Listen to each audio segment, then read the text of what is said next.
స్వాతంత్ర్య పోరాటంలో quit India ఉద్యమం కీలకమైంది. తెలంగాణ పీసీసీ గౌడ్ అధ్యక్షుడు మహేష్ కుమార్ గౌడ్ అన్నారు. క్విట్ ఇండియా దినోత్సవం సందర్భంగా గాంధీ భవన్లో జెండా ఆవిష్కరించారు. డూ ఆర్ డై నినాదంతో గాంధీ క్విట్ ఇండియా ఉద్యమం ప్రారంభించారన్నారు.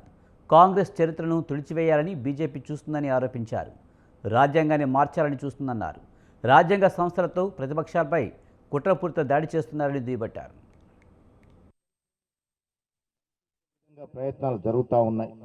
ఈ దేశంలో కాదు యావత్ ప్రపంచంలో ఒక విజనరీగా పేరు పొందినటువంటి నెహ్రూ యొక్క చరిత్రని, నెహ్రూ యొక్క జ్ఞాపకాలని మరిపించే ప్రయత్నము జరుగుతూ ఉంది.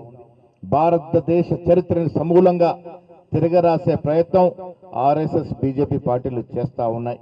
మహానాయకులు గాంధీ 1947లో స్వాతంత్రం వస్తే 33 ఏళ్ల తర్వాత స్థాపించబడినటువంటి బీజేపీ పిల్ల పార్టీ ఇలా ఘనమైన చరిత్ర ఉన్నటువంటి కాంగ్రెస్ పార్టీని హవయల్నంగా మాట్లాడుతూ ఉంది. కాంగ్రెస్ చరిత్రని మరిపించే విధంగా ప్రయత్నాలు జరుగుతూ ఉన్నాయి.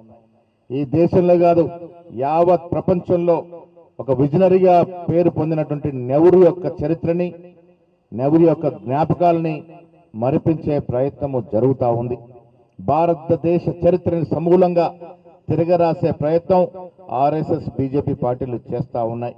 మహానాయకులు గాంధీ, నెహ్రూ, సుభాష్ చంద్రబోస్ లాంటి యొక్క గొప్ప నాయకుల్ని మరిపించే ప్రయత్నం జరుగుతూ ఉంది.